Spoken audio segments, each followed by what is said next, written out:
Hey everybody, Josh Sigurdson, a World Alternative Media here, and of course we're joined by author and economic analyst here, John Sneisen, and the story in North Korea continues. We've covered it a few times in the past, but let's continue to go into this. Of course, recently, North Korea has arrested a U.S. citizen for trying to help out poor people and people in need in North Korea.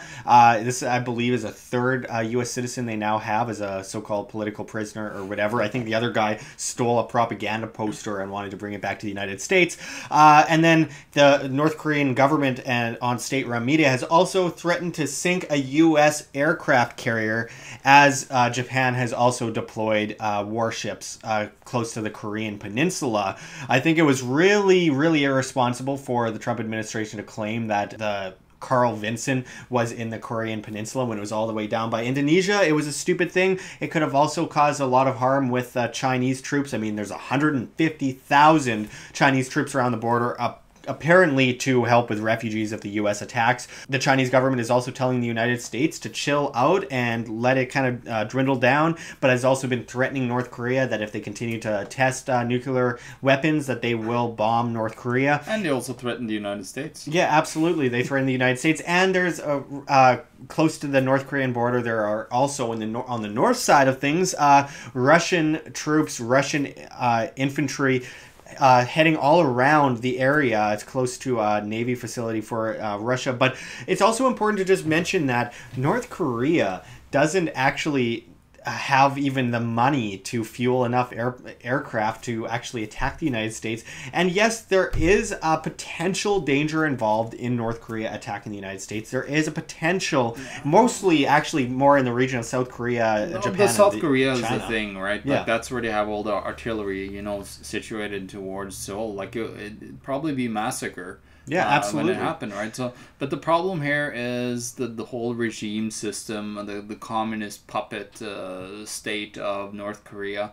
It's a complete flawed system. There's starving kids all over the streets. I was watching some just gut-wrenching documentaries of these little 8-year boys. Reminded me of my little cute nephews sitting there, with their fingers cut off because they had to just cut them off with a knife because they were so undernourished, and it was just terrible watching these kids. And they were told by, of course, the guards that goes around, like get away from here, and of course that's how the totalitarian regime works, is they kill their parents and then all their kids are spread all over the streets.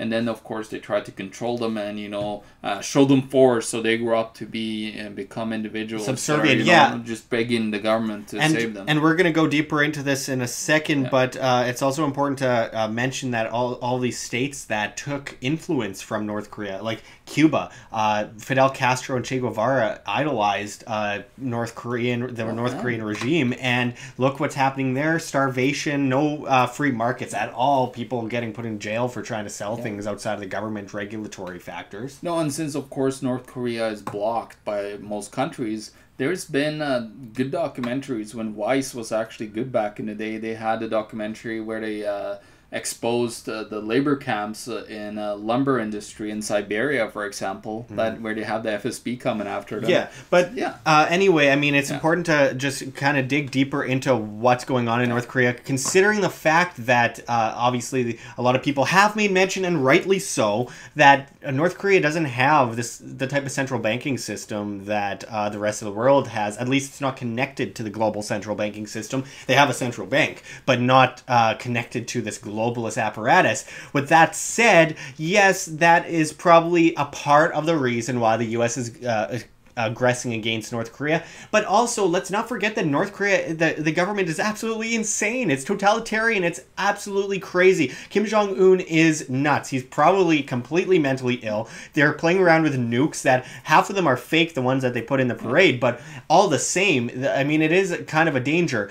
With that said, I don't think the growth in the military-industrial complex is going to help, but what I wanted to get into with you, John, was how the monetary system needs a war to survive. They are doing everything in their power to aggress against these countries, not because they want to save the children. Obviously, blowing up a bunch of children isn't going to save them, but due to the fact that they need that war in order to improve their insane centrally planned monetary system, which is crashing to the ground as we speak. The military-industrial complex, the private defense contractors that are part of it, they need to pay their investors through dividends. And of course, with inflation in the United States, they need to increase their dividends, so they need more income, which comes from more war. Yeah, absolutely. and it's very simple. That's how simple it is. You don't need to like go into too much of a Well, we saw that in World War One. We saw that in World War Two under the socialist FDR. Well, you had the banksters funding these big contractors, right? That's how it works. The banks works together with these war contractors, and of course in Norway we have our war contractor that are Kongsberg that create cluster bombs that have made so much destruction and killing all over the world. But no, it's a fantastic business. It's one of the best businesses in Norway. War is fantastic because we make a shitload of money on it. But no, don't worry about those people that are getting bombarded and died by it. As long as it's not me, I don't really give a shit. Yeah, it's actually insane how little empathy people have when they're living on this side of the world for people on the other side of the world. Like it's different sports teams or something. They're like, well, they don't play for our team. They're living human beings who happen to speak a different language, and the people of North Korea have been pushed into servitude to an extreme extent. An absolutely communistic government that's totalitarian and has pushed them into such insane servitude that they have to all cry at the same time. They have to all clap at the exact same moment. They have to walk in tune. And yes, there is a level of, there are happy people in North Korea. We've seen videos out of North Korea from Americans that have gone there that show that there is somewhat of a growing tourist industry there, and there are some smiling faces and the likes, but they don't know what's going on to them. It's like a lot of people smiling in a concentration camp. It doesn't mean that they are well off. It means that they don't know what real happiness is or what real freedom is. And they're not going to find freedom in the United States, Canada, Britain, any of those places, not to the fullest extent. However, compared to what they are witnessing, compared to what they're living through in North Korea, they are living through hell, and they don't even know it. But with that said, it isn't the job of the deep state, the military-industrial complex, and global government to go in there and blow them sky high based on threats that are unfounded due to the fact that they're a bunch of liars over there. North Korea isn't going to be able to blow up the United States. Give me a break. First of all, the whole point of their regime is trying to hold up their regime from crashing to the ground. China has helped a lot with that, but I mean, they don't want to see their society fail. Therefore, they're not going to go and blow up American ships because that would mark an end to their regime. They know that. They're no matter how tough they talk, they're very aware that they cannot go and start attacking the U.S. without being obliterated. And I really, God forbid, because all these children, all these good people that live in North Korea that have no idea what's going on, that are victims of this, do not deserve to be bombed into oblivion neither. We need to deprogram them, and yes, that's easier said than done, but we can't just blow them up. I think North Korea has a better chance of having their population waking up like it was in the Soviet Union, waking up to the complete dictatorship. You have so many people running out of North Korea. You have people coming in with more information. You get a lot of black markets. What I'm seeing in recent documentaries, and I'm talking recent documentaries, is it looks like there's a movement. People are starting to wake up and understanding this on a massive scale. So let that happen instead of this guinea pig test ground of totalitarianism, just blowing it all up before people can rise up against it. I mean, you mentioned a really good point. People are waking up at a vast scale, and there's so much information to prove the fact that people are little by little within the Kim Jong-un's administration, people that are part of the regime are feeding people information within North Korea. Technology are infiltrating North Korea, and especially they have USB sticks that they pass around, even high up in the the elitist structure that he has. People are waking up, like they're getting these sticks, and it's easy to conceal, right? The USB stick, they move it around, just put it into a computer or a little device or something that they have, and then they see this information. They learn about Western countries, the freedom that we're losing in Western countries, I would say, but they're starting to wake up, and I think we should just keep on, working on giving them information they need. Yeah. Start an underground railroad. I mean, really, just bring in the information in mass instead of blowing them up. You can stop war. You can have peace with information, not explosions and bombs. So I have an idea. Instead of dropping that nuke, like you idiots in the military-industrial complex in the United States have proposed, let's drop a massive nuke of old information that me and Josh, like, let's put a bomb, like, this is what we're gonna do. Pamphlets? Josh, we'll do it this way. We will just spread the information. We'll drop laptops with USB sticks with RAM videos onto the North Korean population. With parachutes, because we don't want laptops smacking you in the head from the sky. No, this is the time. Let's do it, guys. But this is the insanity of, nuclear bomb. Like, let's just drop mass amounts of information on them daily. Yeah. Because that'll wake people up.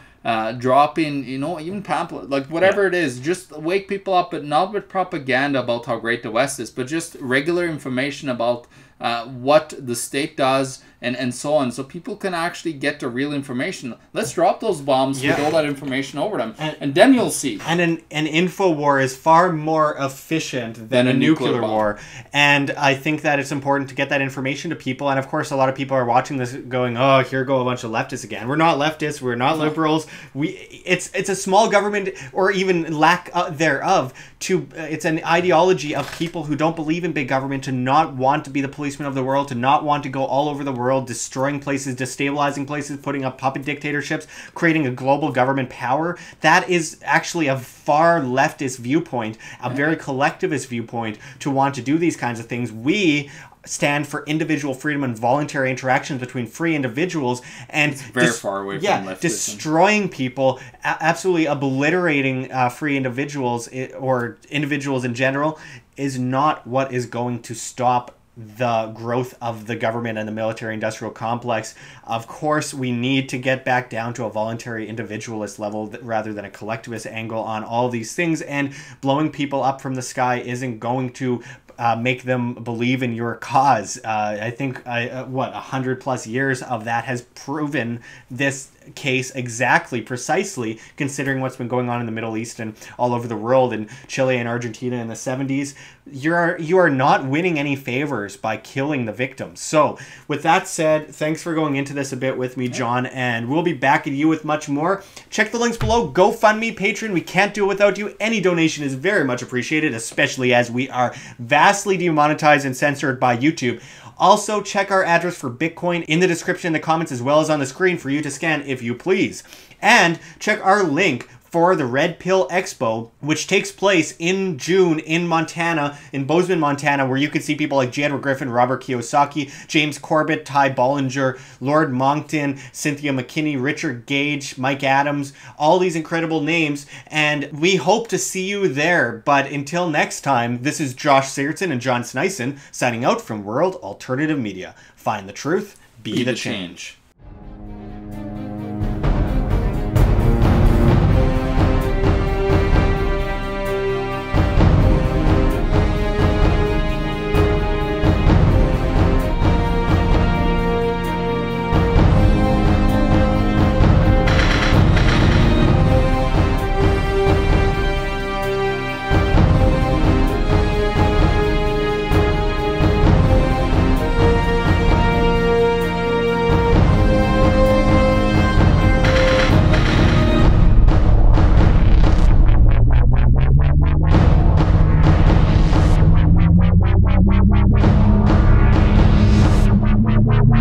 Wow.